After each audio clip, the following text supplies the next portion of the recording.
ainda um tempo para deixar a prova disponível. E tem irmãos que às vezes têm dificuldade, e aí a gente tem que aplicar uma prova escrita para esse irmão.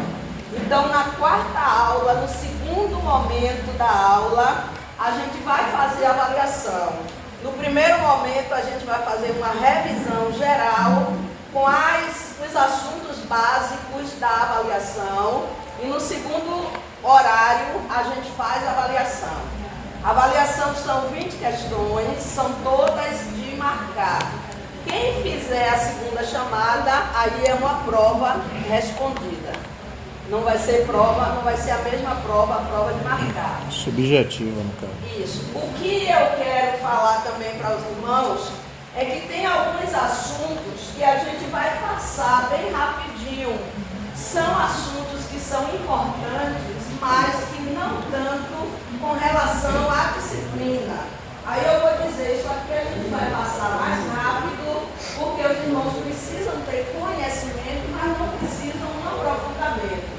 Aí alguém pode estar perguntando por que a gente vai estudar português, é o curso de teologia. Não é admissível um estudante de teologia pegar o microfone e dizer, eu salvo os irmãos com a paz do Senhor. Todo mundo já ouviu, várias pessoas, vocês não, né? Mas muita gente, eu salvo os irmãos com a paz do Senhor. Não é salvo, é saúdo, porque a gente está se referindo à saudação. Saudação é comum. Então eu saúdo os irmãos com a paz do Senhor. O U com o acento também faz o U e os acentos faz muita diferença. A gente ouve constantemente, nós vai e a gente vamos. Já ouviram? A gente vamos não existe. Quando a gente traz a palavra a gente, o verbo vai para o singular. A gente vai e nós vamos, ou nós iremos. Nós vamos. Então, como estudante de teologia, a gente não vai permitir, não é? Esses errinhos mais básicos, a gente continuar. Agora, o que é que vem a ser português instrumental? Por que a gente não está vendo português normal? Porque o que interessa para vocês, para nós, é ler texto e interpretar bem o texto. Então, quando a gente fala em português instrumental, é uma linguagem que a gente sabe que linguagem é poder. Quando a gente escreve, a gente precisa ter uma gramática correta. Porque quando eu falo, às vezes você não percebe exatamente. Quando eu digo mais, você não sabe se eu estou dizendo mais, M-A-I-S, ou eu estou falando simplesmente M-A-S. E tem diferença. Mais M-A-I-S é quantidade. É quando eu quero falar quantidade. E M-A-S é uma conjunção. É igual a porém, contudo, todavia. Quando eu falo, vocês não percebem essa diferença. Mas se eu for escrever, vai ter muita diferença. Então, quando a gente fala em português instrumental, fala em comunicação, em sucesso, em domínio, não somente verbal, eu falando, mas o domínio também escrito. Porque tem pessoas que têm uma boa dicção, falam bem, têm um vocabulário bastante fluente, mas na hora de escrever é uma negação. Então a gente precisa falar bem e escrever também bem. E para isso, a gente sabe que português não é uma língua fácil. É uma língua que sofre alterações. Português não é uma ciência exata. Matemática, em qualquer lugar do mundo, 2 e 2 são 4. Mas português a gente sabe que tem alterações. Palavras que antes não tinham acento, hoje tem. Palavras que escreviam de uma maneira, hoje escreve de outra. E a gente precisa estar se atualizando. É importante nós lermos bastante. Quem quer escrever bem, precisa ler muito. Quem gosta de ler aqui? Amém. Vai esse lado aqui? A gente encontra tanta facilidade hoje, não é? Antes era o jornal que a gente comprava, passava as páginas para ler. Não sei, tem alguém aqui no meu tempo? Sou velhinha não, mas já tem um bem corrido ano. E hoje a gente liga um botão e a gente sabe das notícias de qualquer lugar. E aí, leitura, a gente deixa para o canto. Só que quanto mais a gente lê, mais a gente aprende e erra menos. E seu vocabulário aumenta.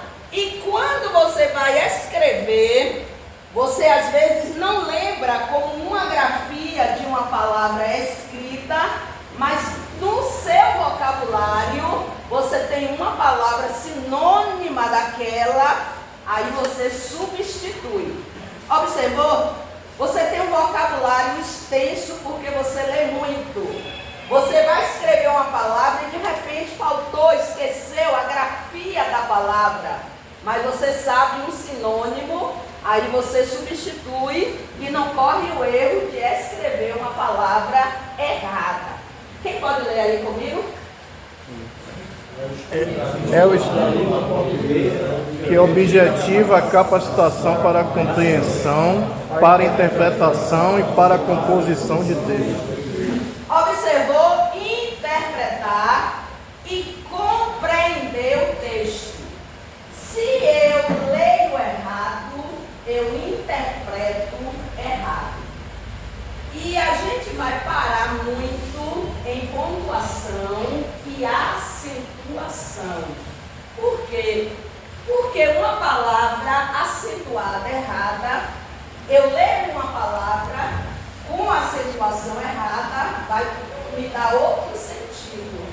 Tem palavras que a grafia é a mesma, com um acento, ela muda totalmente o significado. E quando eu não faço uma pontuação correta, eu também erro na interpretação.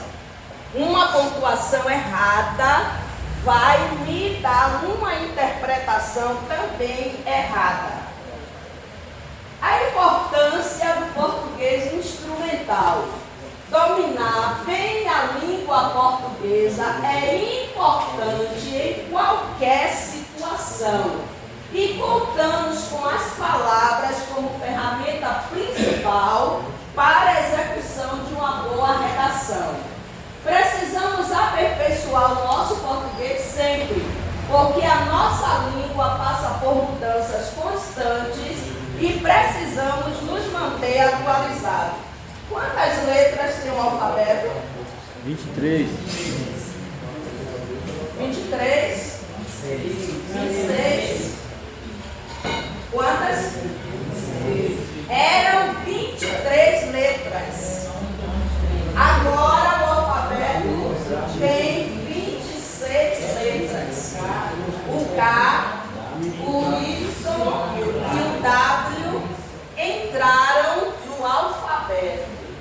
Sendo que o K é consoante, o W também é consoante e o Y, a depender de onde ele esteja colocado, ele pode ser caracterizado como consoante ou vogal. Aí eu estou falando sobre as mudanças que tiveram. E nós precisamos nos atualizar em relação a isso. Comunicar-se bem, ou seja, com clareza, coesão e objetividade das informações ou ideia que se deseja transmitir. Quem fala bem, quem escreve bem, tem diferenciais na qualidade do trabalho. Evita domínio de língua, evitando erros de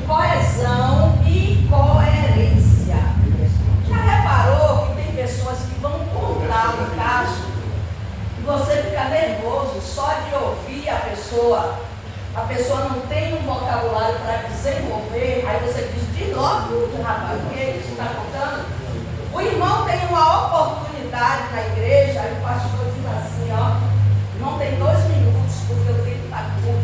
Em 2 minutos o irmão não desenvolveu nada ainda do que quer contar.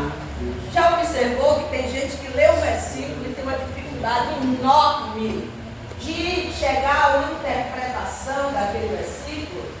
Então a gente precisa dizer muito em poucas palavras. A gente precisa ter coesão e ter coerência. O que é coesão? É a conexão, a ligação, a harmonia entre os elementos de um texto. O que é coerência? É um fator que possibilita o entendimento da mensagem. Aqui embaixo está um texto sem coerência e sem coesão. No verde, quem pode ler? Fazendo sucesso, uma nova democracia,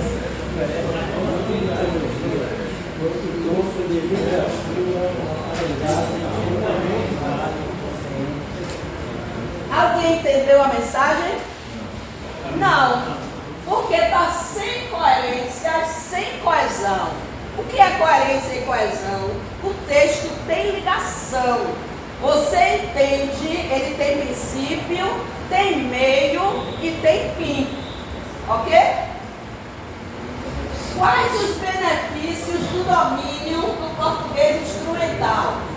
Maior nível de intimidade, gerando habilidade que ajudarão na adaptação específica de cada atuação, para se comunicar de forma eficaz e de diferentes maneiras. Ausência de erros ortográficos, boa estrutura textual, clareza, organização e concisão. Agora, o que eu recomendo é que vocês leiam bastante, não somente a Bíblia é o nosso livro base, mas leiam livros, leiam textos, leiam artigos de pesquisa. Aí alguém pode dizer assim, mas eu não gosto de ler. Leia um assunto que lhe chama a atenção. De que é que você gosta? Você gosta de culinária? As mulheres aqui, né? Fazer bolo, fazer comida. Então comece a ler coisas sobre culinária. Eu gosto muito da vida de Moisés. Comece a ler sobre a vida de Moisés. Compre livros que falam sobre a vida de Moisés. Leiam histórias de quadrinhos sobre a vida de Moisés. Eu gosto de Paulo, as viagens missionárias que Paulo fez. Então procure ler coisas que você gosta. Porque quando você lê o que você gosta, você se sente atraído pelaquela leitura. Eu sempre digo assim, não sei se tem alguém aqui do meu tempo, mas quando eu nasci, minha mãe já era crente. Então eu estou na Assembleia de Deus há muitos anos. E eu fui no tempo, tem alguém aqui que tem 50 anos de igreja, 40 anos de igreja na Assembleia? 26. Eu fui num tempo que crente da Assembleia de Deus não tinha televisão. E na minha casa, meu pai e minha mãe não tinham televisão. Que bom. E aí o que é que aconteceu? Eu lia livros todos os dias. Era uma pilha de livros. Não tinha televisão, hoje é muito prático. A gente liga a televisão e sabe tudo. Até se você não quiser pegar a Bíblia para ler, você bota lá o texto que você quer e tem alguém lendo aquele texto para você. E eu lia livros, eu ia deitar, eu pegava livros, lia que no dia seguinte eu tinha que voltar umas 2 folhas, porque eu já terminava de ler domingo. E hoje é muito prático, gente. Tudo, a tecnologia, as redes sociais facilitaram tudo. Mas leitura é importantíssimo. Não é só importante, não, é importantíssimo. E se vocês quiserem, tiverem o desejo de escrever, leia um texto da Bíblia, depois pega uma folha de papel e relata, escreve, faz uma redação daquilo que você leu. Isso é muito bom. Muita gente aqui conhece o pastor Gesiel Gomes, não conhece? Pastor Gesiel Gomes tem uma série de livros. E sabe como foi que ele começou a escrever? Ele lia a Bíblia e pegava o texto que ele lia, fazia uma redação, anotava o que ele achou de importante naquele texto. E aí ele foi juntando, amontoando papéis. E chegou um irmão na casa do pastor Gesiel e perguntou a ele: que monte de papel é esse escrito aqui? Aí ele disse: são textos que eu escrevo depois que eu leio a Bíblia. Aí aquele irmão juntou aqueles textos todos e disse assim: vamos lançar livros. E a partir daí, o pastor Gesiel hoje deve ter o quê? Uns 50, se tiver talvez mais até, pela quantidade de tempo que ele tem na igreja. Então leiam bastante, porque ler é importante. Quem lê aí? Além das normas gramaticais, também a interpretação e compreensão textual. Inclui o que? A capacidade de criação de textos. Segala, ele foi um gramático. Aí ele disse que um bom texto deve respeitar as normas linguísticas, ser conciso. O que é isso? É dizer muito com poucas palavras, ser claro, ser preciso, ou seja, empregar os termos adequados e de forma acertada, ser natural, evitar empregar termos rebuscados e desconhecidos do leitor, ser original. Vocês já repararam que tem pessoas que têm um vocabulário muito alto e às vezes quando chega na frente do microfone para ter oportunidade, usa um vocabulário que foge ao público que ele está falando? A gente tem que ter um equilíbrio. A gente está diante de uma plateia, a gente tem que saber mais ou menos o nível da plateia. E a gente intercalar. A gente não pode usar um vocabulário acima do que as pessoas que estejam ali entendam. E a gente tem que ter cuidado também para não usar, como eu coloquei ali, ó, vulgaridade e evitar usar termos chulos.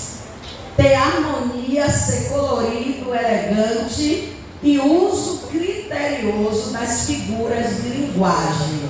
A gente vai ver mais na frente o que é que são as figuras de linguagem. A gente tem que estar adequado ao público que a gente está se dirigindo. Objetivo: situar na teoria e na prática a importância da língua portuguesa na comunicação humana.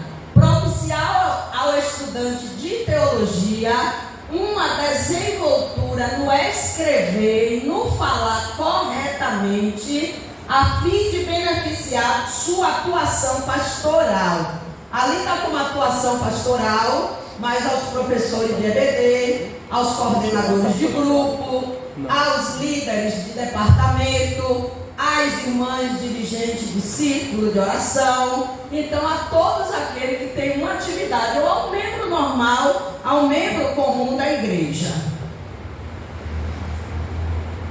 Eu coloquei aqui duas bibliografias, duas gramáticas, onde a gente se baseou para tirar os assuntos que nós estamos passando para vocês. Agora, qualquer gramática tem o assunto que nós vamos ver, que nós estamos vendo, ok? Não precisa comprar. Se alguém tiver, pode usar. Se não tiver, pode usar qualquer gramática. E se não tiver gramática, os slides estão aí com todo o assunto que a gente está vendo. Quem pode ler? Todo mundo junto? Vamos? De acordo com a pesquisa de uma universidade inglesa, não importa em qual ordem as letras de uma palavra estão. A única coisa importante é que a primeira e a última letras estejam no lugar certo. O resto pode ser uma bagunça total, que você ainda pode ler sem problema. Isto é porque nós não lemos cada letra isolada, mas a palavra como um todo. Show de bola, né? É, show de bola. Tem pessoas que sentiram um pouco de dificuldade de ler aí, não? Um grupo foi mais na frente levando, mas o que a gente está vendo ali é que nós não lemos cada letra sozinha.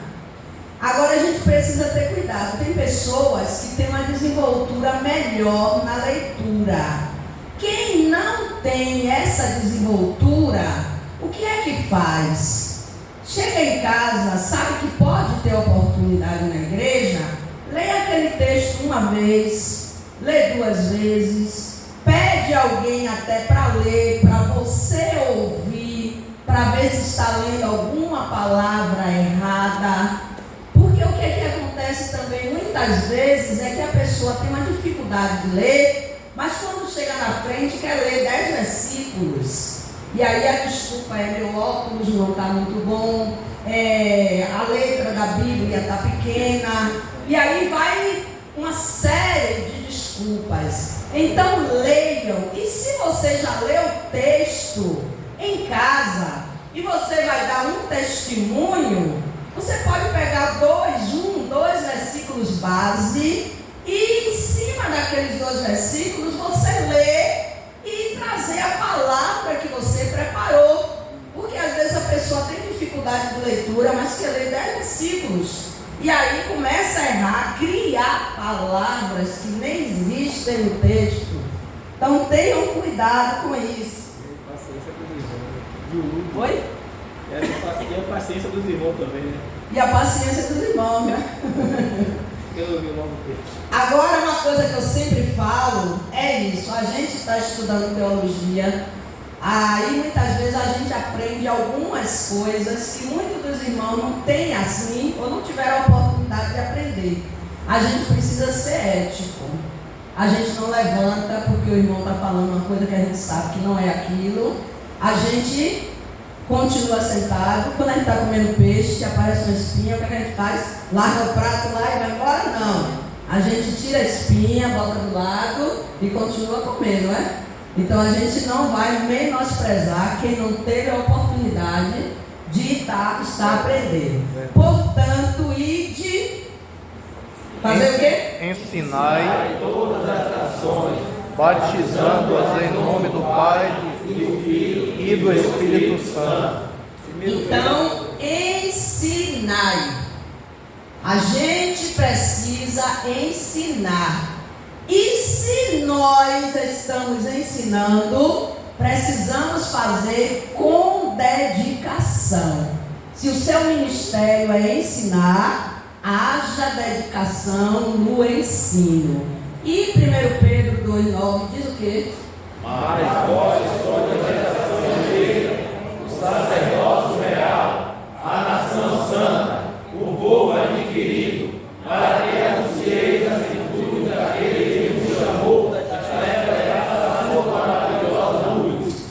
O que eu digo sempre, irmãos, é que nós somos importantes para Deus.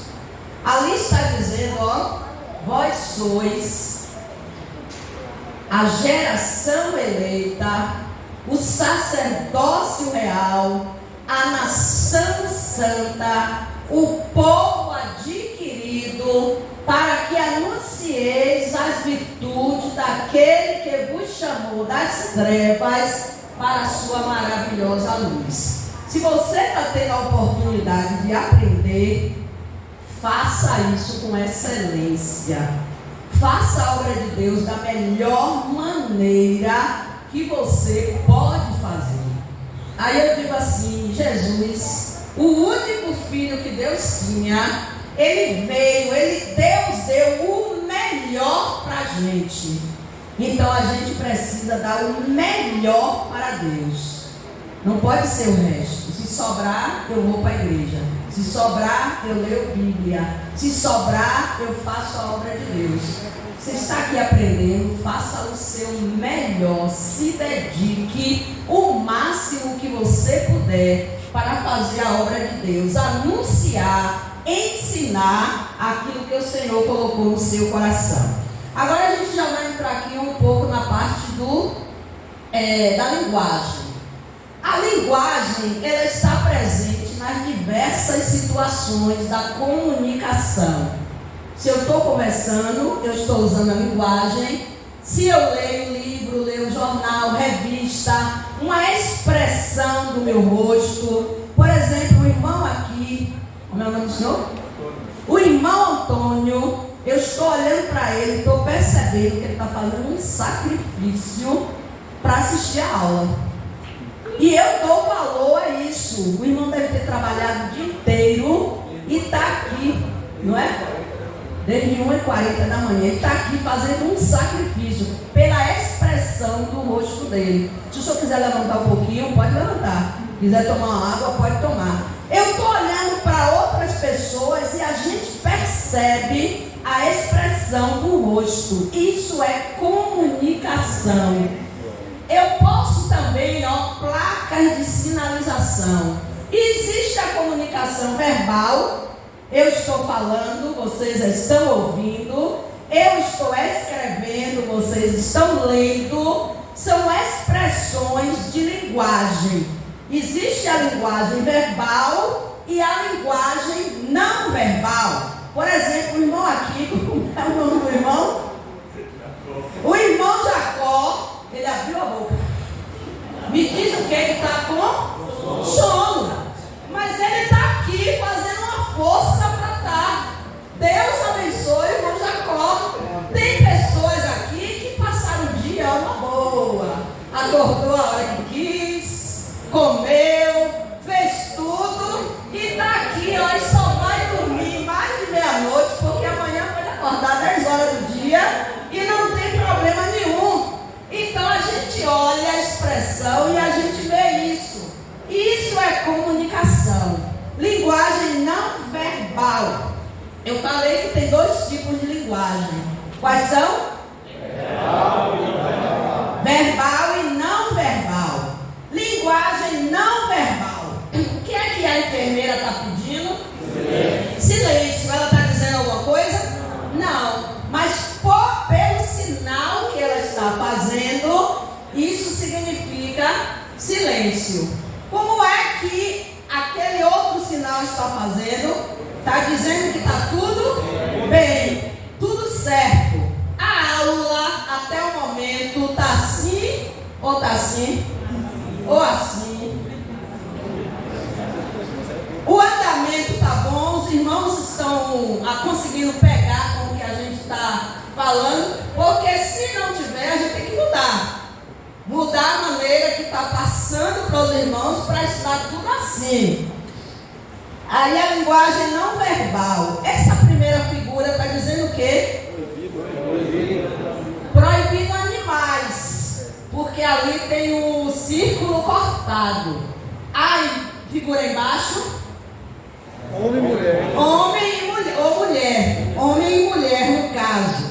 Aí a linguagem não verbal. A primeira imagem, o semáforo, se for para o pedestre, aí o pedestre vai esperar o sinal verde para ele. Se for para os carros também vão esperar o sinal verde. Quando está vermelho, eu sei que é para parar. Quando está amarelo, eu vou ter atenção. E o verde, livre acesso. O seguinte ali, proibido retornar à esquerda, né? Proibido à esquerda. Agora, só que tem os elementos da comunicação. Eu preciso me comunicar, mas só existe comunicação se vocês entenderem a mensagem que eu estou transmitindo. Se ninguém aqui souber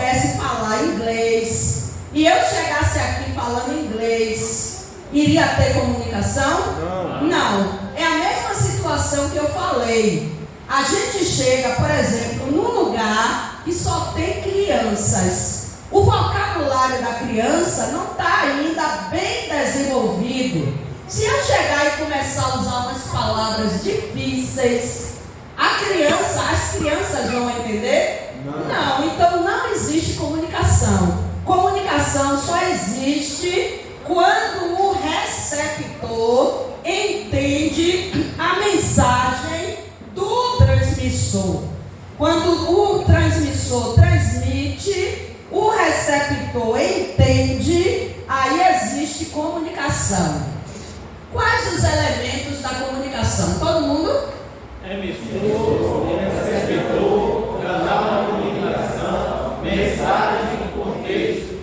Isso aí são os elementos da comunicação. Quem está lá na ponta está conseguindo enxergar aqui direito? Tá? Mais ou menos, né? É porque ali no meio não dá. Se a gente botar ali, fica longe para cá, né? A gente tem um texto aqui de Mateus, capítulo 26 e o verso 39. Quem lê?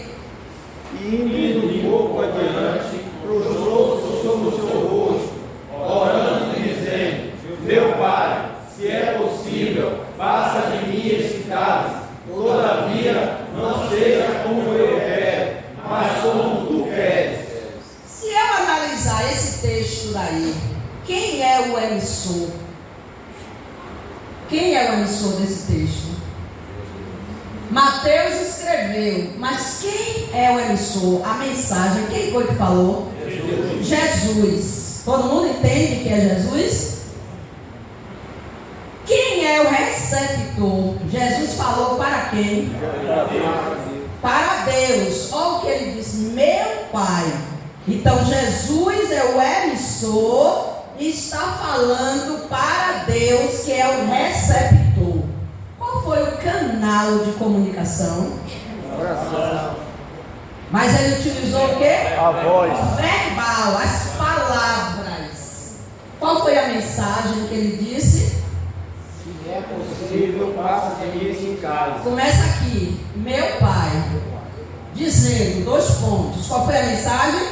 Meu Pai, se é possível, Passa de mim este cálice. Todavia, não seja como eu quero, mas como tu queres. E qual foi o contexto? Aonde foi que Jesus estava quando ele fez esta oração? Se a gente ler o texto, o contexto, vai ver que Jesus estava no jardim do Getsemane.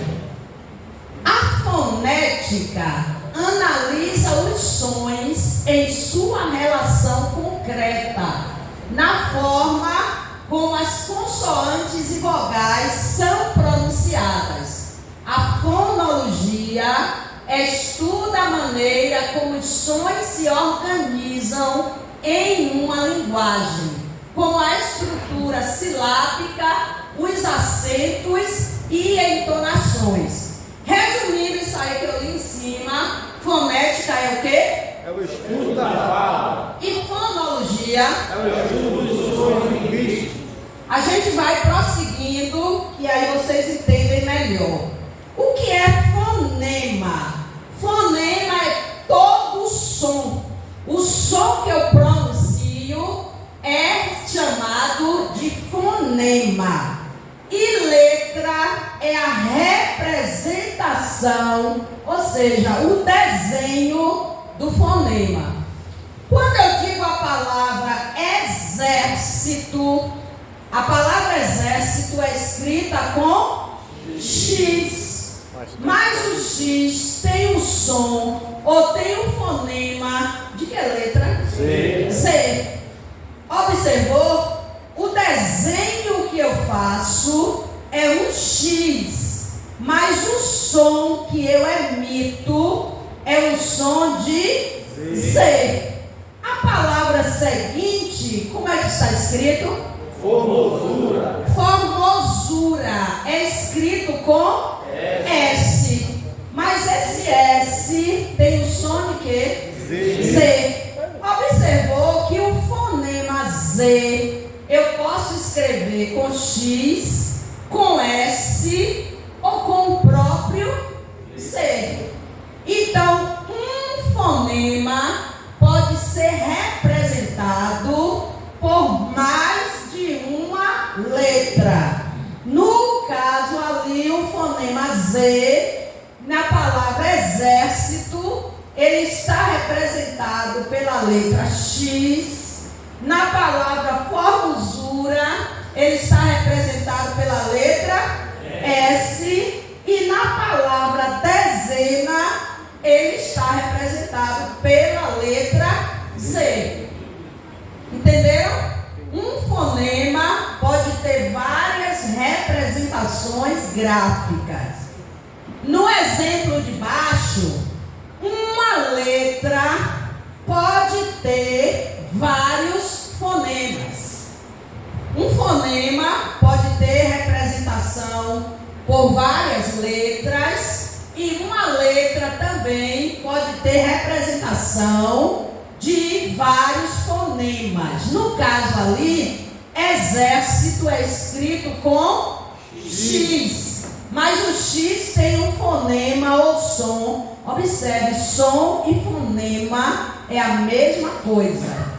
Na palavra exército, o X tem som de Z. Na palavra êxodo, o X tem som de Z. E na palavra próximo, eu estou trocando, eu estava lá em cima. Na palavra encherido, o X tem som de X. Na palavra êxodo, o X tem som de Z. E na palavra próximo, o X tem som de S. Então, um fonema, o mesmo fonema pode ser representado por mais de uma letra, e a mesma letra pode representar vários fonemas. Lembrando que fonema é a mesma coisa de som. Aqui a gente vai passar também rapidinho. Vogal. O que é vogal? Vogal é o fonema que é produzido pelo ar, que passa livremente pela boca, sem encontrar nenhum obstáculo. Então, quando eu digo A, quando eu digo O, quando eu digo eu não forço minha garganta para falar essas letras. A, O, E, eu não forço. Semivogal é o nome que se dá aos fonemas I e U, quando junto de uma vogal forma com ela uma só sílaba. Então, é doutrina e seitas, o exemplo que eu coloquei ali. E consoante é o fonema produzido quando eu forço um pouco minha garganta. Se eu falo B, percebeu que teve alguma ação na garganta? Isso é só conhecimento, viu, gente? Quando eu falo C, quando eu falo D, sai alguma coisa da garganta. Então, o que a gente está passando para vocês aí? Vogal, semivogal e consoante. Em relação à sílaba, monossílaba tem quantas sílabas? Uma. Lembra sempre, mono, uma. Dissílaba, duas. Trissílaba, três. Polissílaba, mais de 3 sílabas. Isso aí eu acho que é só revisão para todo mundo, não é? Só para lembrar um pouquinho, que aí isso aí você já sabe. Aqui também é só para lembrar. Quando tiver questão que é mais importante, assunto que são assuntos de prova, aí a gente faz mais devagar e eu dou mais ênfase. Ditongo vai ter uma semivogal mais uma vogal, eu coloquei o exemplo da palavra comércio. Tritongo vai ter uma semivogal mais uma vogal e mais outra semivogal, Paraguai, e hiato vai ter uma vogal, mais uma vogal em sílabas diferentes. Aí é só em termos de conhecimento. Encontros consonantais e dígrafos. Encontros consonantais é o quê? É o encontro de duas consoantes que você pronuncia as duas letras. Por exemplo, o exemplo que eu coloquei ali, Bíblia, tem o B e o L que são consoantes, e quando eu pronuncio a palavra Bíblia, tem pessoas que têm uma dicção um pouco fechada. E como é que chama a Bíblia? Biba, né? Biba. Bíblia. Bíblia. Ou então Já viu Bíblia. alguém falando isso? Não é que a pessoa não saiba que a palavra é Bíblia, não.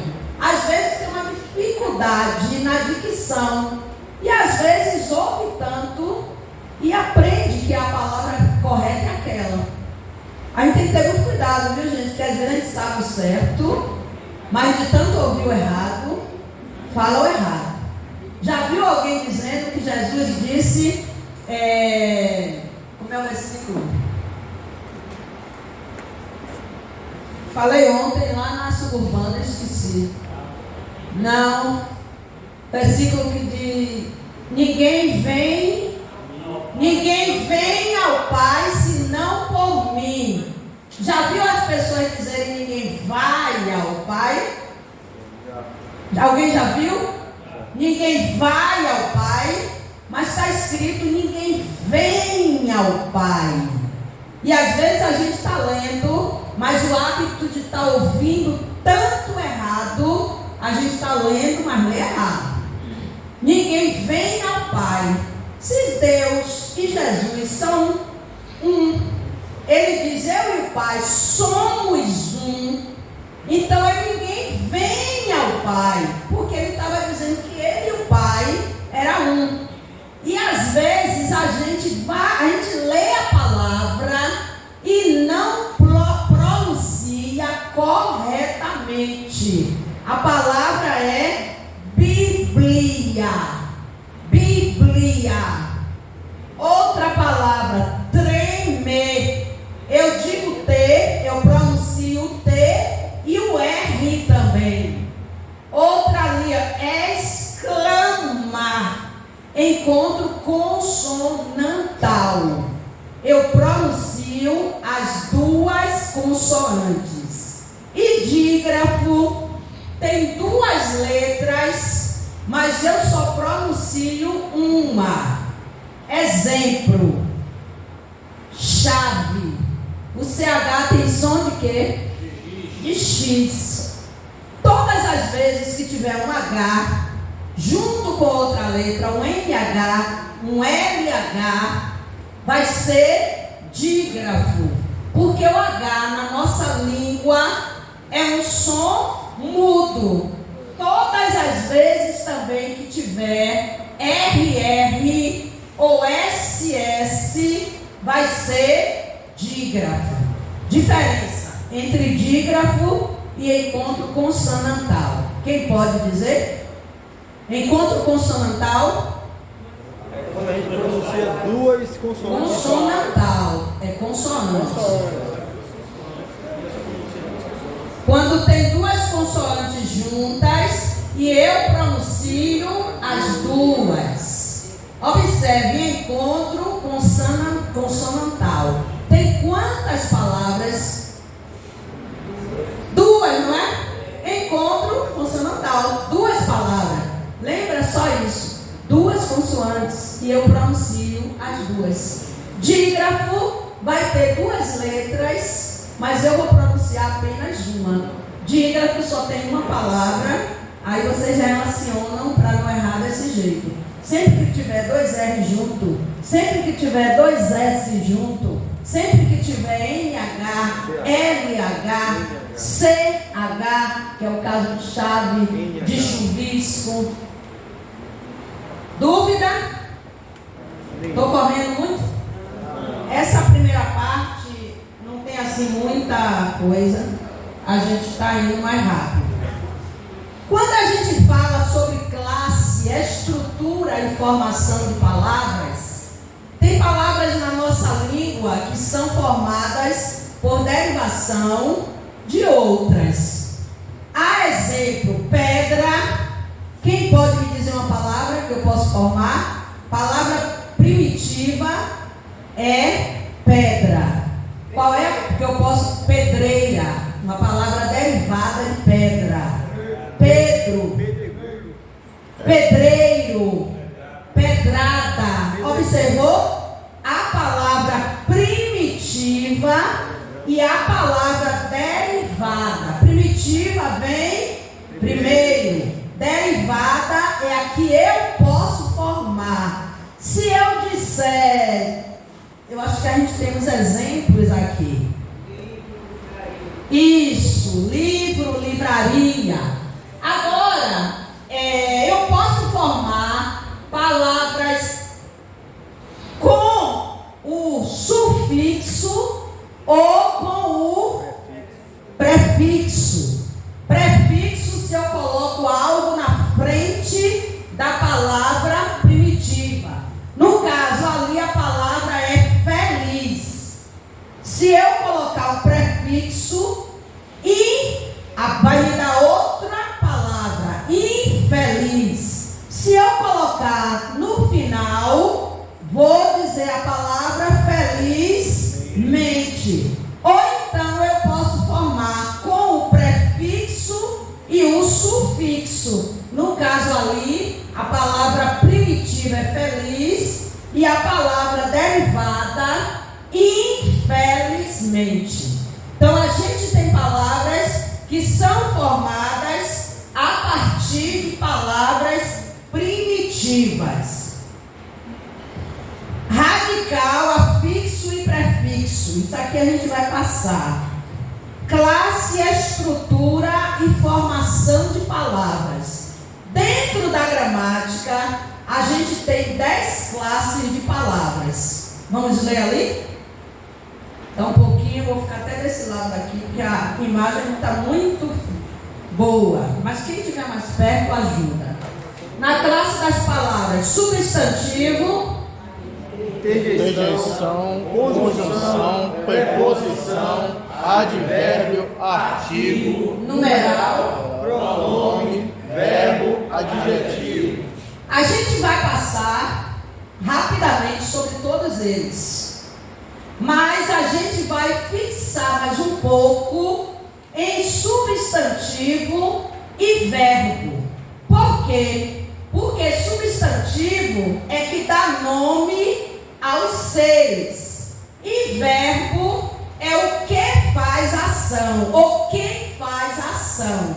Então a gente vai passar rapidamente sobre todos, mas vai fixar mais verbo e substantivo.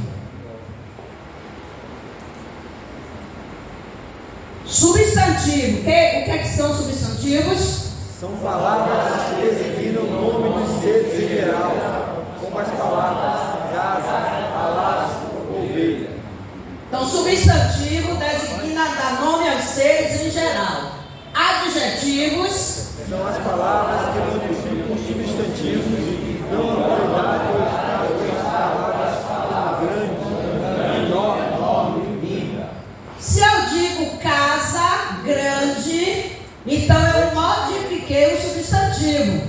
Eu dei uma qualidade à casa. Casa bonita, palácio enorme. Eu modifiquei o substantivo. Artigo são as palavras que definem ou não definem substantivos e podem ser uma, uns, umas, os, a e as. Artigos são palavras que definem ou não definem o substantivo. Por exemplo, se eu chegar aqui e disser uma secretária chegou. Vocês vão entender que é quem? Eclésia. Uma secretária chegou. É quem? Não, uma secretária chegou. É quem chegou? Qualquer uma, né? Mas se eu disser assim, a secretária chegou, aí vocês vão dizer que é Eclésia, não é? Se eu disser assim, ó, um pastor chegou, pode ser qualquer pastor. Mas se eu disser o pastor chegou, vocês vão entender que é o pastor da igreja. Não é verdade? Quando eu cheguei, aí alguém me perguntou, a irmã é a professora?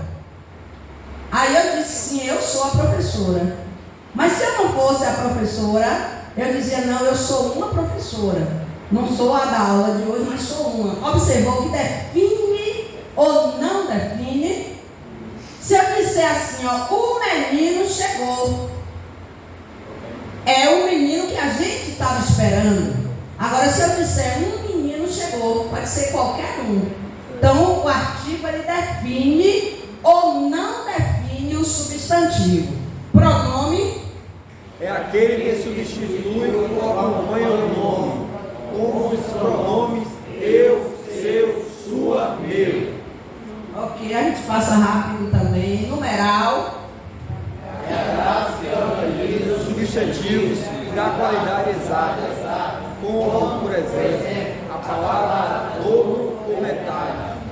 Então, numeral, o número ele pode ser ordinal, quando eu exerço uma ordem, ou quando eu falo sobre ordem, primeiro, segundo, 10º, terceiro, quinto, 20º. Então aí é o numeral ordinal. Numeral cardinal é o número exato. 1, 2, 3. Lembrando, gente, sempre eu falo isso. Os 4 amigos que levaram o paralítico a Jesus. O paralítico foi levado por 4. Não é 4. Já viu alguém dizer que o paralítico foi apresentado a Jesus por 4 amigos? 4 não tem plural. 1, 2 são 2, mas escreve com S, não é plural. 3 termina com S também, mas não é plural. E a gente vai no 2, 3, e algumas pessoas querem dizer 4. E não existe 4. É 4, 5, 6, 7. Ok? A gente vai ver um pouquinho mais sobre outros tipos de numeral. A gente está em numeral e depois verbo. É aquela palavra que define uma ação ou estado e que é variável. O verbo é variável porque se tiver uma pessoa, eu digo ele vai. E se tiver várias pessoas, nós vamos. Então, variável porque tem singular, tem plural, tem aumentativo, diminutivo no caso de adjetivos, advérbio. São classes invariáveis que exprimem circunstâncias como tempo, lugar, afirmação. Preposição. É aquela que liga os termos de toda oração com a palavra de do e da. Conjunção.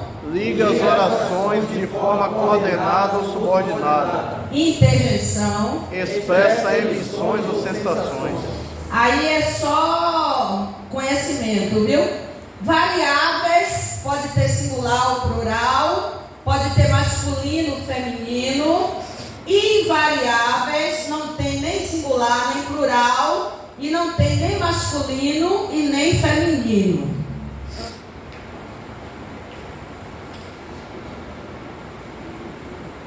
Aqui eu só vou falar sobre... Não, vamos ler todos. O substantivo simples é formado por um único elemento. A exemplo de garfo que eu coloquei ali, faca. Composto é formado por mais de um elemento. Passatempo, 2 palavras. Primitivo, a gente já viu que é a palavra originária. Eu coloquei ali terra, casa. espaço de casa.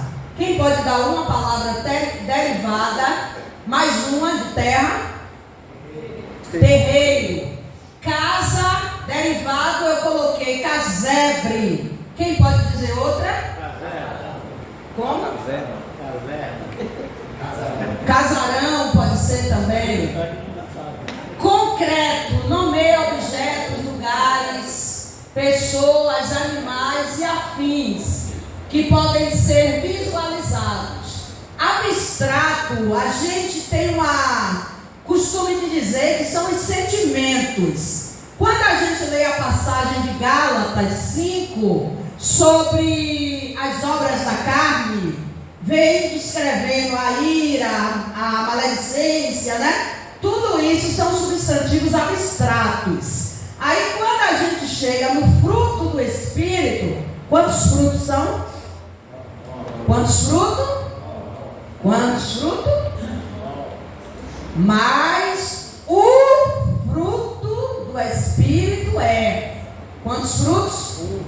Um fruto que tem várias partes. É uma tangerina, vários gomos. Lembrando sempre, irmãos, o fruto do Espírito é. Se está dizendo o fruto do Espírito é, só pode ser um. Porque senão dizia, os frutos do Espírito são. É um fruto com várias partes, várias qualidades: amor, gozo, paz, longanimidade, benignidade, fé, mansidão e temperança.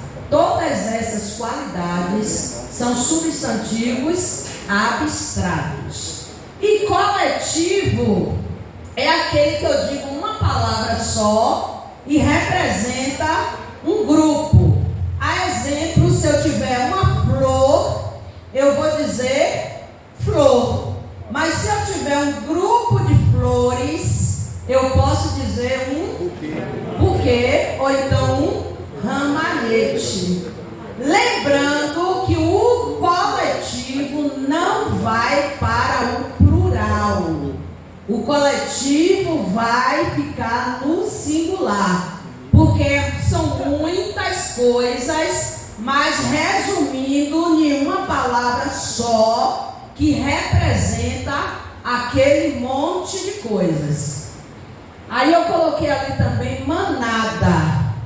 A Bíblia diz que quando Jesus expulsou o demônio do Gadareno, não foi? Foi. Aí ele pediu para os demônios serem lançados nos porcos. Os porcos, mais a manada. Entende?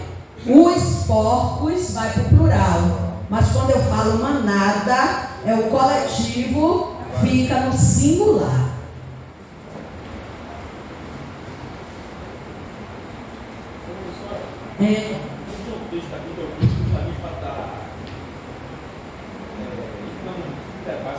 Porque cada Bíblia tem um escrito diferenciado. É Mateus 10, 5. E a Bíblia tem várias, Mas é outra tradução, a mesma? E a estes 12 enviou Jesus, dando instruções, dizendo: não ireis pelos caminhos. Você tem um PDF dessa aula? Professor, pastor, eu quero um PDF. Não, mas se o texto não ireis pelo caminho, aí ele está citando várias coisas que tem naquele caminho. Eu boto tudo no e-mail, entendeu?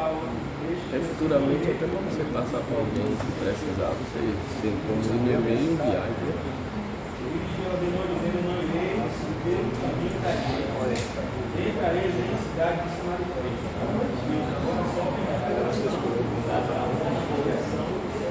Se a gente for olhar, o português está correto aqui, está correto aqui. Agora a interpretação é hermenêutica. Existem vários caminhos. Primeiros caminhos da vida é um caminho só. É isso, eu estou dizendo em relação ao português, a frase aqui está correta. Em relação ao português, a frase também está correta. Agora, com referente à interpretação texto, aí pastor Marcos Paulo, se ele der, hermenêutica. O que a gente vai observar na disciplina português é se a frase vai estar correta pelas regras de português. Agora, em relação à interpretação do texto, se está correto com o original ou uma tradução correta com a outra, aí já é interpretação da Bíblia. E aí eu tenho a minha interpretação, mas eu não posso interferir com o professor de hermenêutica, porque quem vai interpretar a Bíblia é hermenêutica. Entende, gente? Em relação a se está correto o português, eu posso até dizer a vocês se está correto ou não. Agora, em relação à interpretação, é hermenêutica.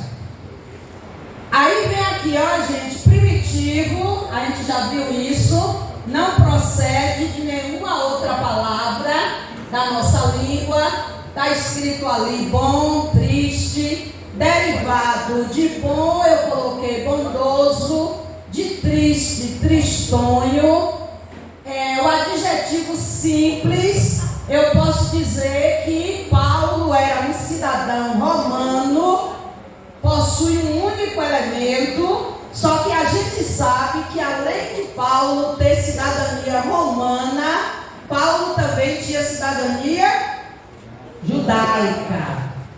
Paulo tinha cidadania romana e cidadania também judaica. Então ele era um cidadão judaico romano. Aí é um substantivo composto, dois elementos. Aqui, alguém tem Bíblia para ler esse texto de João 1:1? E o outro já procura, João 6,70. João 1:1, quem tem? No princípio era o verbo. Pode ler. No princípio era o verbo, e o verbo estava com Deus, e o verbo era Deus. Ó, no princípio era o verbo, e o verbo estava com Deus, e o verbo era Deus. Ali é um numeral definido.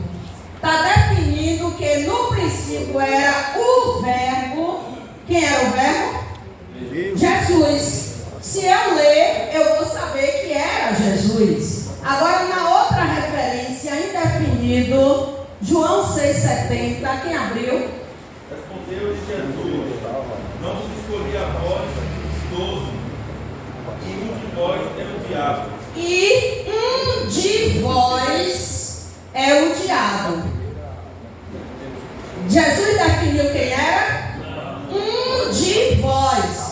Tanto é que os discípulos ficaram perguntando: sou eu, Senhor? Sou eu? Quem vai ser? Quem é que vai trair? Porque Jesus não disse quem era. Isso aí eu já falei antes, estou repetindo para vocês verem a diferença. Numeral ordinal. Aí está um exemplo, a hora sexta. Ordinal. Quem pode dizer mais algum número ordinal? Só para eu ver se vocês estão entendendo. Nono, décimo primeiro. Ok, gente? Todo mundo está ligado? Ordinal tem uma ordem. Quem chegou aqui primeiro? Quem chegou aqui décimo? Observou? Primeiro, décimo, 20º. Numeral cardinal. É um número exato. 1, 2. Ali eu coloquei. Foram todos os dias de Enoque, 365 anos. Multiplicativo, duplo, triplo. Isso aí são números multiplicativos. Eu coloquei sempre com exemplo da Bíblia. Tiago 4:8. Multiplicativo. Voz de duplo ânimo, purificai os corações. Numeral fracionário. Lembram quando aquelas duas mulheres foram na presença de Salomão, uma com filho morto, a outra com filho vivo, e na sabedoria que Deus deu a Salomão, aí Salomão pegou a criança, mandou dividir no meio, dai metade a uma e metade a outra. É um número fracionário, um terço, meio, um quarto, são números fracionários.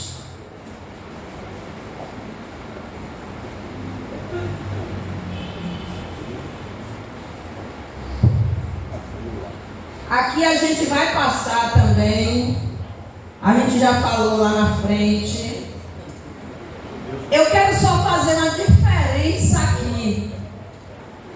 Esta está perto de quem fala. Este microfone, este celular, porque está longe de quem fala. E aquela janela está longe de quem fala e de quem ouve.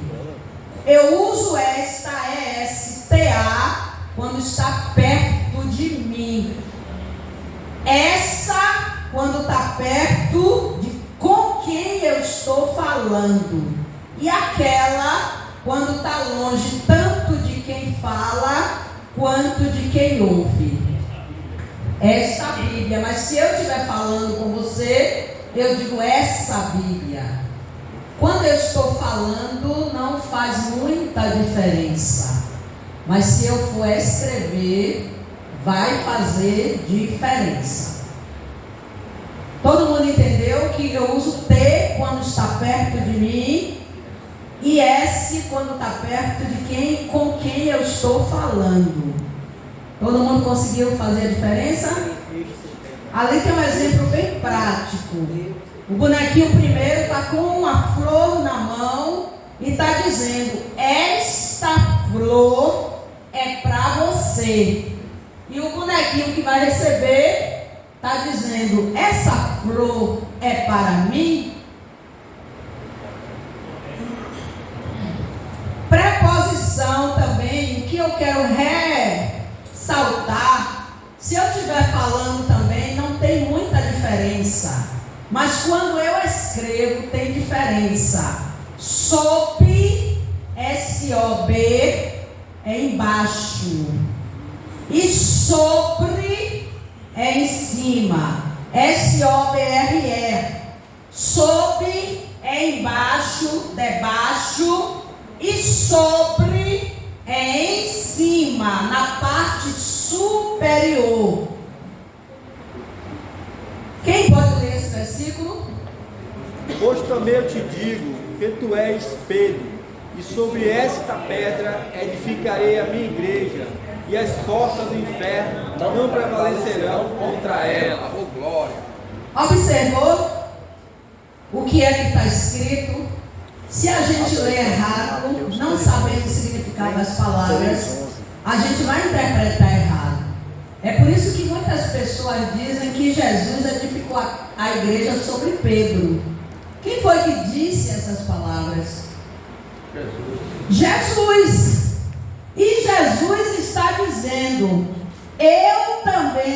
eu te digo que tu és Pedro, e sobre é em cima, e sobre esta.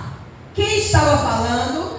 Jesus. E esta ali se refere a quem? Ele mesmo, não é? Jesus. E sobre esta pedra, que era o próprio Jesus, eu edificarei a minha igreja, e as portas do inferno não prevalecerão contra ela. Alguém diz assim que Jesus edificou a igreja em Pedro. Mas se a gente ler, a palavra que está ali, o pronome é esta. Jesus estava falando dele próprio, dele mesmo. E muita gente interpreta da maneira errada, acha que é Pedro, e não é Pedro. É isso que eu estou dizendo. Se fosse Pedro, tinha essa. Exatamente. Mas a palavra que está ali é esta. Então quem estava falando era Jesus. Então a igreja não está edificada em Pedro. Se tivesse edificado em Pedro, nós já tínhamos afundado. Mas está edificada sobre Jesus e as portas do inferno não prevalecerão contra ela. Glória! E a terra é menêutica aí, Mas aí eu estou utilizando o pronome, estou analisando o pronome. Gente, uma coisa que a gente precisa tentar. Terminação A-O com tio e A-M. E muitas vezes a gente lê errado e interpreta errado. A-M é passado e A-O-tio é futuro. Então, como é que eu leio a primeira? Confiaram. E quando tem A-O-tio, é confiarão. Confiaram, quando termina com a M, se referem a passado. E confiarão, futuro, quando termina em A-O-tio. Tem vários textos da Bíblia e se a gente não tiver atenção, a gente vai ler errado. Vamos ler o primeiro, Isaías 40:31? Quem lê? Ai, os que esperam do Senhor renovarão as forças, subirão como asas, como águias, correrão e não se cansarão, caminharão e não se fatigarão. Se a gente não tiver cuidado, a gente vai ler, ó, os que esperam no Senhor renovaram as suas forças, subiram com asas como águias, correram e não se cansaram, caminharam e não se fatigaram. Aí vai interpretar errado. O último ali também. Vamos ler todos. Mas deixarei no meio de ti Um povo humilde e pobre, e eles confiarão no nome do Senhor.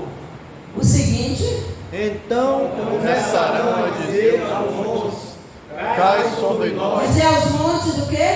Cai sobre nós. Ó, tem um acento no I. Cair. É um Talvez acento agudo, né? aqui não está muito. Legível, não está muito não. É um acento agudo, né, professor? É, Parece aquele acento pontinho só. parece ponto, né? É. Se tem um acento agudo no I, como é que a gente lê? Cair. Aí, ó, a palavra que está acentuada, a gente dá uma entoação mais forte.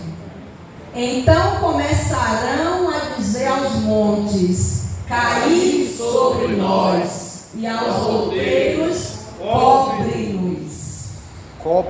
Cobre-nos, não tem acento ali não, cobre-nos. Maravilha. O 1 Samuel 1,19.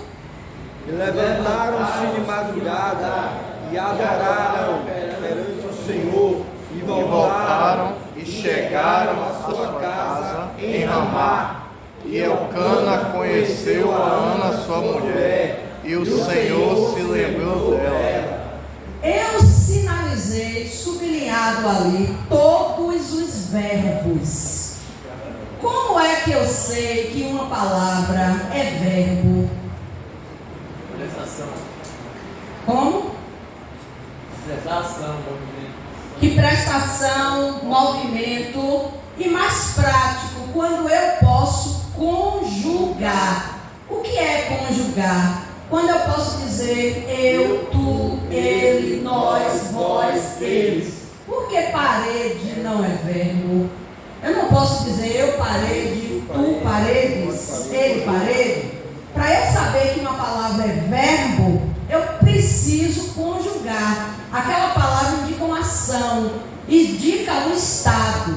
Por exemplo, ali, voltar. Eu volto, tu voltas, ele volta. Então eu posso colocar os pronomes na frente. Se eu posso colocar pronomes na frente, eu posso conjugar aquela palavra é verbo. Lembrando que existem verbos regulares. O que são verbos regulares? São verbos que o iniciozinho é tudo parecido. Eu conjuguei ali voltar, né? Eu volto, tu voltas. Tá vendo? A mesma grafia, só muda o finalzinho. Eu volto, tu voltas, ele volta, nós voltamos. Então observou que só muda o finalzinho. E os verbos irregulares, eles mudam totalmente. Por exemplo, o verbo ser. Eu sou, tu és. Tem alguma coisa com ser? Não, mudou a grafia totalmente, não é? Mas é verbo. Se você observar, em qualquer lugar, um é com acento em cima, um acento agudo, é verbo. Eu sou, tu és, ele é. Nós somos, vós sois, eles são. Advérbio. O advérbio, ele satisfaz nossa curiosidade. São classes invariáveis que exprimem circunstâncias como tempo, lugar, afirmação. Se eu ler esse versículo em João 11:35, Jesus chorou. Aí a gente vai satisfazer agora a nossa curiosidade. Onde foi que Jesus chorou? Se a gente ler o contexto, Jesus estava na cidade de Betânia. Era lá que morava Marta, Maria e Lázaro, os 3 irmãos. Então, Betânia é advérbio de lugar, porque foi o lugar que Jesus estava. Por que Jesus chorou? Qual foi a causa? O advérbio de causa. Pela morte de Lázaro. Quando Jesus chorou?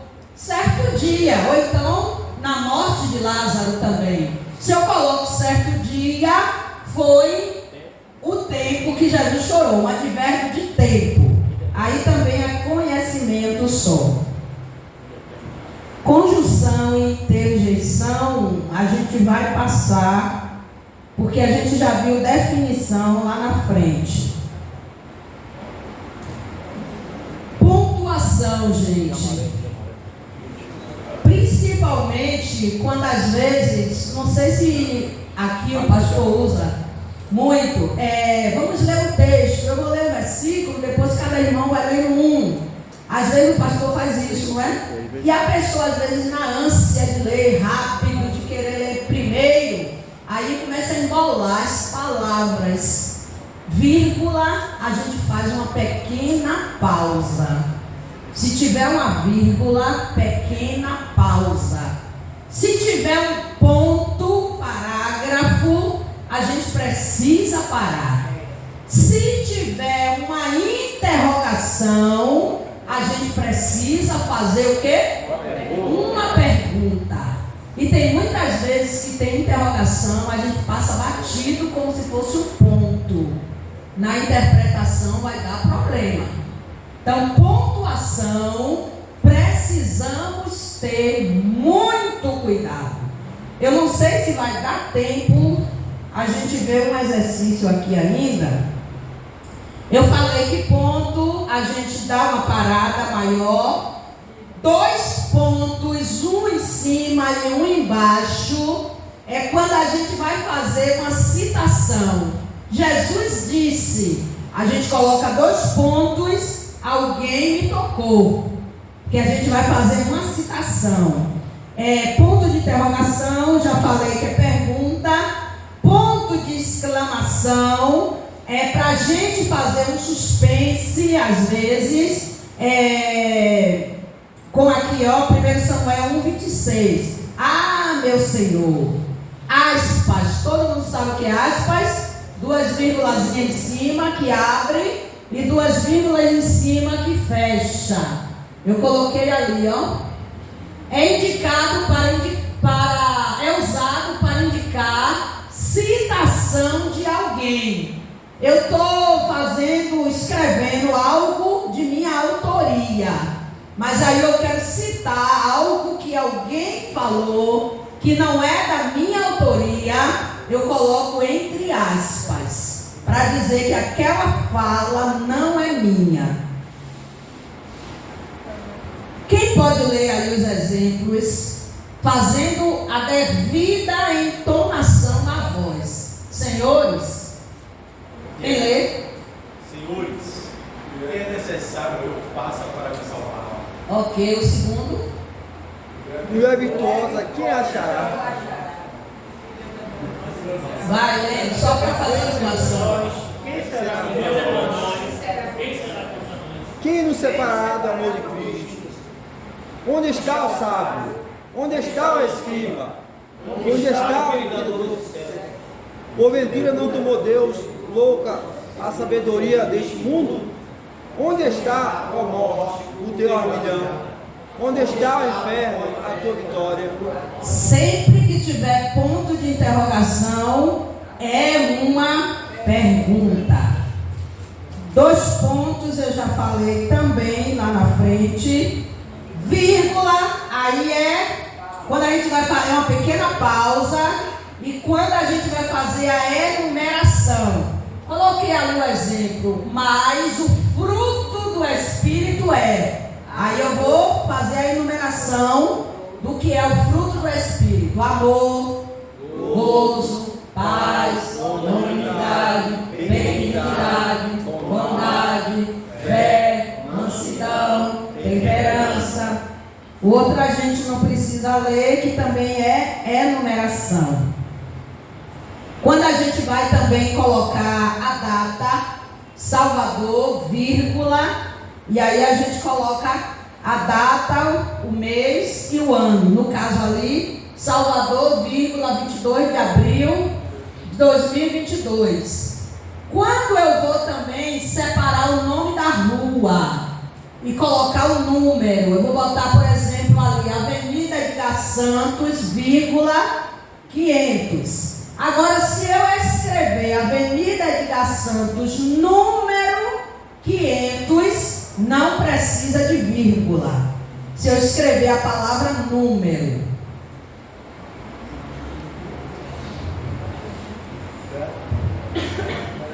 A gente utiliza também vírgula quando repete palavras iguais, quando repete palavras. Por exemplo, muitos me dirão naquele dia, Senhor, Senhor.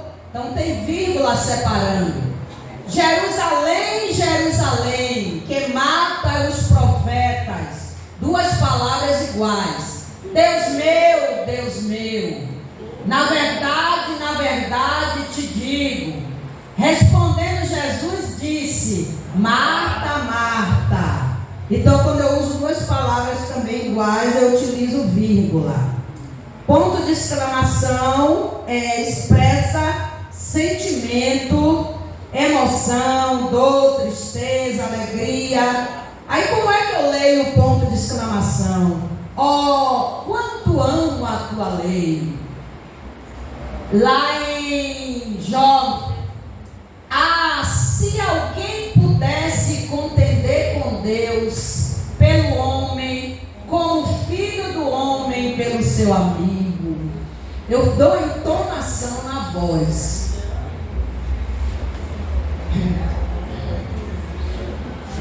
Quem lê? Uma pessoa só, para a gente analisar a pontuação. Uma pessoa só, quem lê? Quando Jesus desceu do monte, grandes multidões o seguiam. E eis que veio um leproso e o adorava, dizendo, Senhor, se quiseres, podes tornar-me limpo. Oi? Tem uma interrogação? Então como é que a gente lê? Senhor, se quiseres, pode tornar-me limpo. Isso, continua, irmão. Pois, estendendo a mão, tocou dizendo: quero ser limpo. No mesmo instante ficou purificado da sua lepra. Observou que às vezes esse texto daí a gente lê igual como o irmão leu a primeira vez e não tem interrogação. Ali tem um ponto. E eis que veio um leproso e o adorava, dizendo: Senhor, se quiseres, pode tornar-me limpo. O leproso disse a Jesus: Senhor, se quiseres, pode tornar-me limpo. Jesus, pois, estendendo a mão, tocou, dizendo: quero. O leproso disse a Jesus: se tu quiseres, tu podes me tornar limpo. Jesus disse: é questão de querer, eu quero ser limpo. Quem disse ser limpo foi Jesus também. E no mesmo instante ficou purificado da lepra. Tem pessoas que leem dizendo: Jesus, pois, estendendo a mão, tocou, dizendo: quero ser limpo. Mistura. Jesus não precisa ser limpo. Ali tem um ponto e vírgula. É uma pausa maior do que uma vírgula. Jesus, pois, estendendo a mão, tocou, dizendo: quero ser limpo. No mesmo instante ficou purificado da sua lepra. Os irmãos viram a diferença da pontuação certinha? João 4, 50 e 51. Quem lê? Disse Jesus: Pai, teu filho vive. O homem creu na palavra que Jesus disse e partiu. Lê o resto. E descendo ele logo, saíram-lhe ao encontro, e os seus servos lhe anunciaram, dizendo: o teu filho vive. E descendo ele logo, o homem desceu logo. Saíram-lhe ao encontro os seus servos e lhe anunciaram, dizendo: o teu filho vive. Quem desceu logo foi o homem. Tem pessoas que lê o texto dizendo: e descendo ele, logo saíram-lhe ao encontro os seus servos. Não é assim. E descendo ele logo, quando Jesus disse a ele que o filho dele vivia, ele não perdeu tempo, ele desceu logo. Aí os servos dele que vinham, saíram-lhe ao encontro, os seus servos, e lhe anunciaram, dizendo: teu filho vive. Está percebendo, irmãos, a pontuação, a diferença que faz? Rapidinho, vou pegar só mais 10 minutinhos, viu, gente? Para a gente fechar, porque aqui eu preciso fazer isso aqui. Para fechar a pontuação. Para fechar a pontuação. Um fazendeiro milionário, sentindo que ia morrer, pediu papel e caneta e escreveu. Morreu antes de fazer a pontuação. A quem ele deixava a fortuna? Tinha 4 concorrentes. Tinha 4 concorrentes. A irmã do fazendeiro, o sobrinho do fazendeiro, o alfaiate e os pobres. Quem vai pontuar para mim ali, para fazer o papel da irmã do fazendeiro e receber a fortuna? Quem levanta a mão bem alta aí, para fazer? A gente vai ajudar, porque o tempo já foi. Para ler, fazendo a pontuação, para dar fortuna a irmã do fazendeiro. Olha o que é que eu quero mostrar nesse texto. Que por causa da pontuação, a gente interpreta o texto de uma maneira ou de outra. A irmã do fazendeiro vai ficar com a fortuna. Lê, irmã. Deixo meus bens à minha irmã. Sim, aí vai dizendo que pontuação eu coloco. Deixo meus bens à minha irmã. Bota o que ali? Vírgula. Deixo meus bens à minha irmã. Não a meu sobrinho. Bota o que ali? Não a meu sobrinho.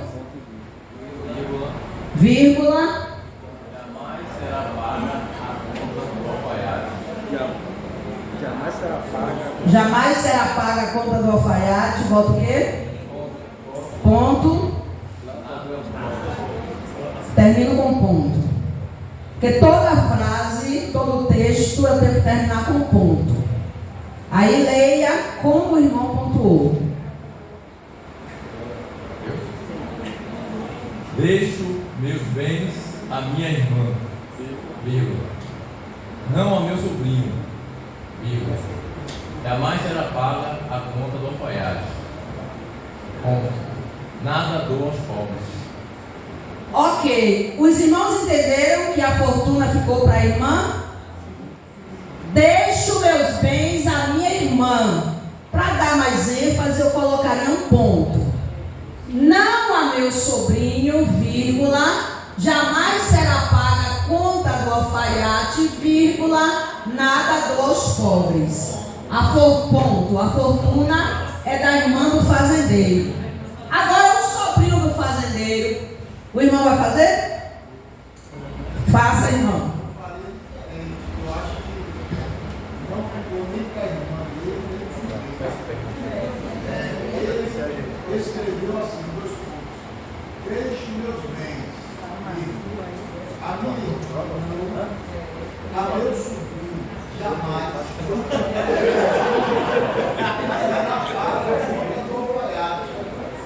Então, ele está deixando o alfaiate. Não é? Ali, a pontuação que ele fez, percebeu que a fortuna agora é do alfaiate? Agora quem faz? Eu quero o sobrinho. O sobrinho do fazendeiro. Deixa meus bens, 2 pontos. Sim, deixa meus bens, 2 A minha pontos. irmã não, Vírgula. a meu sobrinho, ponto. A meu sobrinho, ponto. Jamais será paga a conta do alfaiate, vírgula. Nada do pobre. Os irmãos entenderam que a fortuna agora ficou para o sobrinho? E o pobre dos pobres? E o pobre dos pobres? Irmãos, quem pontua para dar os pobres agora? No meu sobrinho, jamais será paga a conta do alfaiate. Vamos, quem vai pontuar para dar a fortuna agora aos pobres?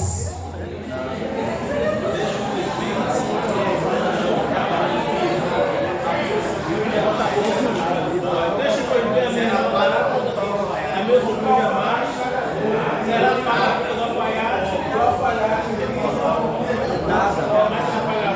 E o nada ali, faz o quê? Ponto.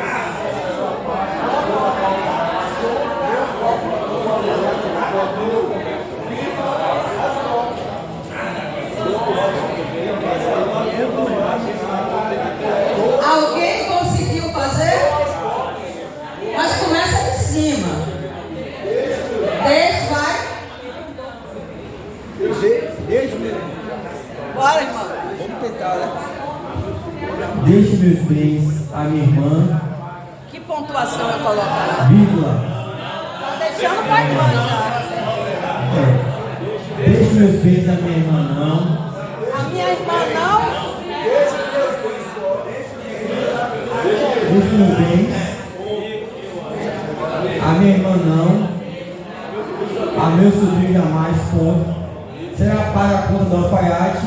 Nada. Deixou o alfaiate já. Vou fazer aqui para a gente fechar. Presta atenção. Deixo meus bens à minha irmã. Vou colocar uma interrogação. Deixo meus bens à minha irmã? Não. Boto uma exclamação. A meu sobrinho? Interrogação. Jamais. Exclamação. Será paga a conta do alfaiate? Interrogação. Nada. Ponto ou exclamação. Dou aos pobres. Vocês só estavam pensando em ponto e vírgula e 2 pontos. Então tem que observar que pode usar interrogação, pode usar exclamação, ok? Clécia passou a lista já, né? Gente, eu só queria rapidinho para a gente encerrar. A gente está no bom andamento da aula ou vocês querem mudar, fazer de outro jeito? Está dando para entender? Na próxima aula a gente pega com mais os assuntos mais importantes. Então cheguem cedo, quem puder fazer um esforço para chegar mais cedo, chegue, viu? Deus abençoe. Antes de sair, vocês oram. Então, quem vai fazer a oração? Presbítero Helder. Presbítero o quê? Helder. Elton. Cadê? Helder. Presbítero Helder. É esse irmão aqui. Não, vá lá, rapaz, vá lá. O irmão vem.